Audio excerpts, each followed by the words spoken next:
the cheapest option strategy that can make me the highest returns.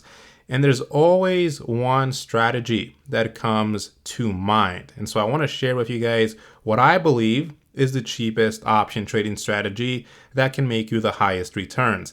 Now, firstly, before you ever enter any options trade, please make sure you know how to close it. I'll pin a video in the comment section below where I show you guys how to close out of any options trade.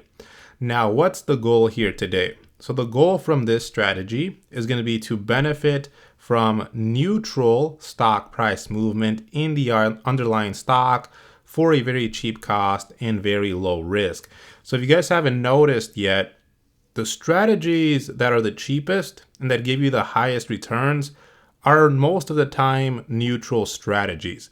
And so the ideal situation here is you're neutral on a stock. And so what I mean by neutral is you don't think the stock is going to move much. You think that it's going to be trading between a pretty defined range. So in other words, not very volatile. And so let me show you guys how you would set this particular strategy up and how it works. Actually, first, remember, before you go into the options, you should always check two very important things. Number one is commission fees. Now, Robinhood doesn't have any commission fees, so you don't have to worry about that on here. But if you're on a broker with high commission fees, it might eat away at a lot of your profit, especially for this strategy here. And then the other thing, of course, is we're going to be selling options. Anytime you sell an option, there is risk of assignment. You want to avoid being early assigned due to the ex-dividend of a stock. So always check, does the stock have a dividend? If it does, when is the ex-dividend date? You want to avoid selling options on the week of the ex-dividend date. If you do sell options on the week, you want to close out 2 days before. And remember, you can always use like NASDAQ.com to check that stuff out. Now let's go into the options here for Apple. Apple does have a dividend, by the way, so you would want to check that for this stock. But this is just an example that I'm showing you guys here, just to show you guys how you would set this up and how this strategy works. So don't copy this exact same trade, but here's how you would set up this strategy. So number one, you don't need 100 shares for this strategy. You're just going to need to have enough money to enter this strategy, and it's going to be very cheap. We're talking $2, $3, $4, $5 a lot of the time to enter this trade. It's going to be a very, very cheap strategy. Now, the first thing you want to do is you want to choose a proper expiration date. So again, the idea is that the stock will trade sideways before then. So let's say I think this week Apple is going to trade sideways from now until Friday, right? I think it's not going to move much from where it's currently at. So I would leave my expiration as May 27th, since I think from now until then, Apple's not really going to move much. Now, the first thing you want to do here is you want to start by determining what price you believe this stock will be at on the expiration date. So on May 27th, what price do I think Apple's going to be at? Now, again, this is a neutral strategy. So whatever price you choose shouldn't be too far away from what the current share price is. So let's say we think on May 27th, Apple will be at around $139, right? So not too far from where it's currently at $142. So let's say I think it's going to be at $139 on our expiration date. So I would start by selling. We're going to sell some calls first. We're going to sell 2 call options at that strike. So I'd go ahead and sell 2 of these calls at the $139 strike. And again, I'll show you guys how to modify the number of each contract here that you want. Now, we're going to be receiving some credit here, $505 for each call we're selling. We're going to be selling 2 calls.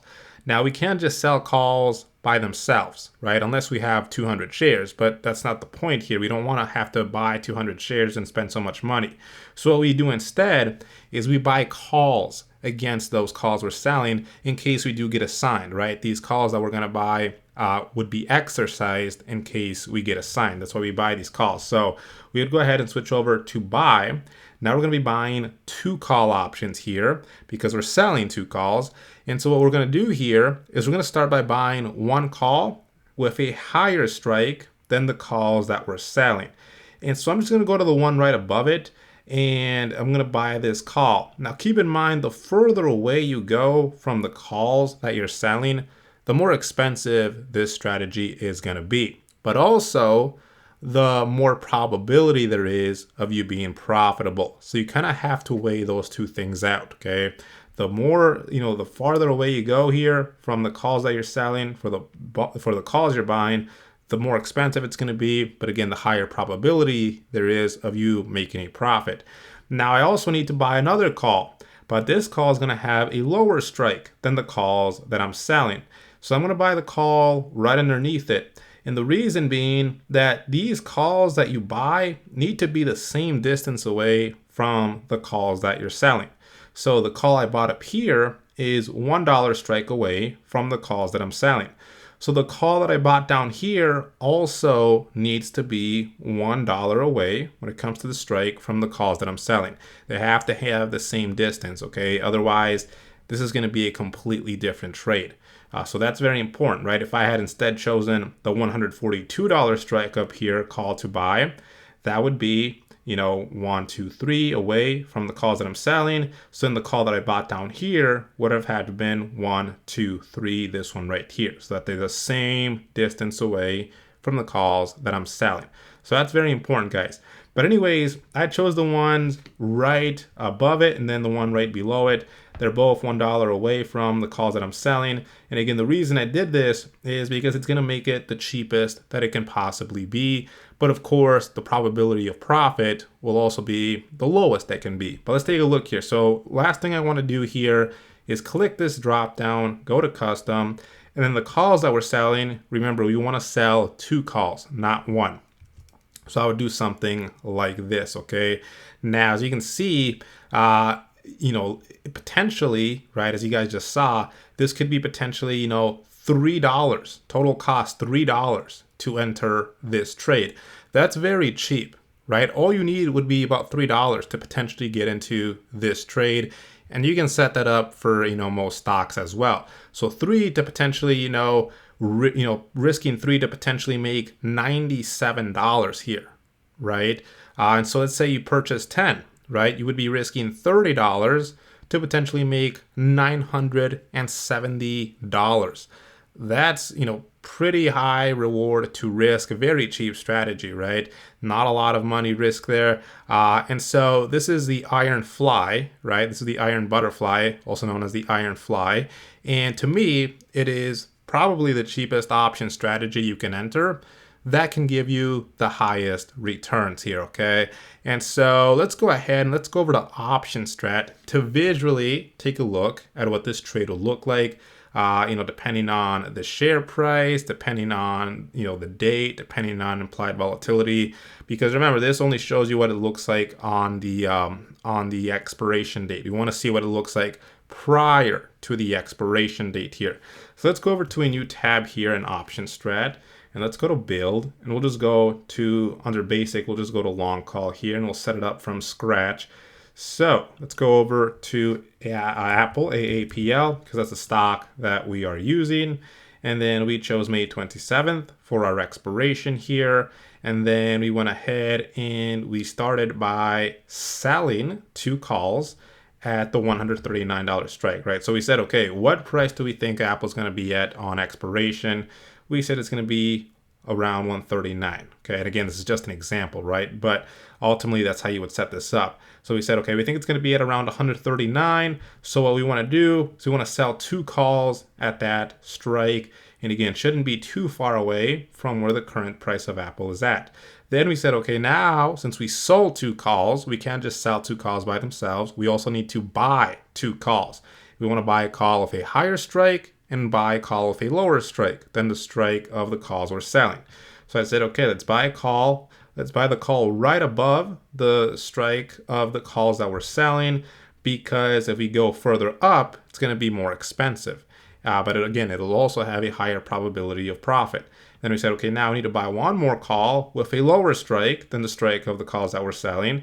And it has to have the exact distance from the calls that you're selling and the highest strike of the call you're buying, right? So these 2 calls we're buying need to be the same distance away from the calls that we're selling.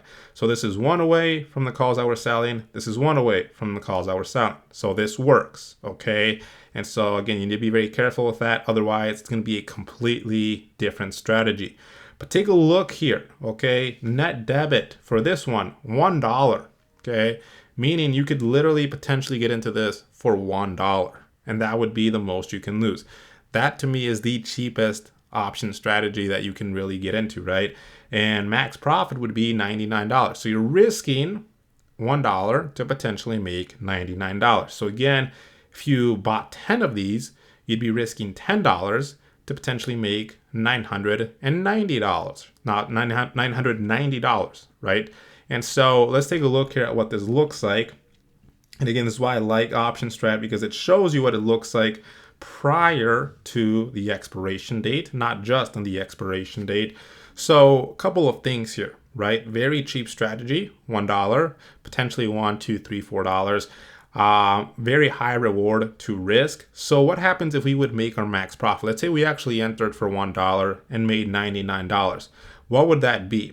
That would be a 9,900% return. That's a pretty insane return, guys, okay? So very high reward to risk here. Now let's take a look here at a couple of other things. So you can close out of this anytime before the expiration, right? So let's say it's Wednesday, May 25th, and you're up $4. That alone is a pretty big return, considering you're only risking $1, right? That's literally 400% return on your investment there.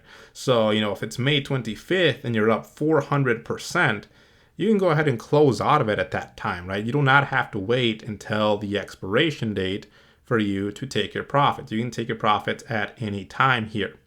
Now, there is, of course, a big problem, though, with this strategy. And of course, we don't want to we don't want to avoid that. The problem here is it's going to be very hard for you to make your max profit. Why? Because your max profit, you can only make at one particular price here. And that's going to be at expiration, right? So firstly, you would have to let this expire to make your max profit.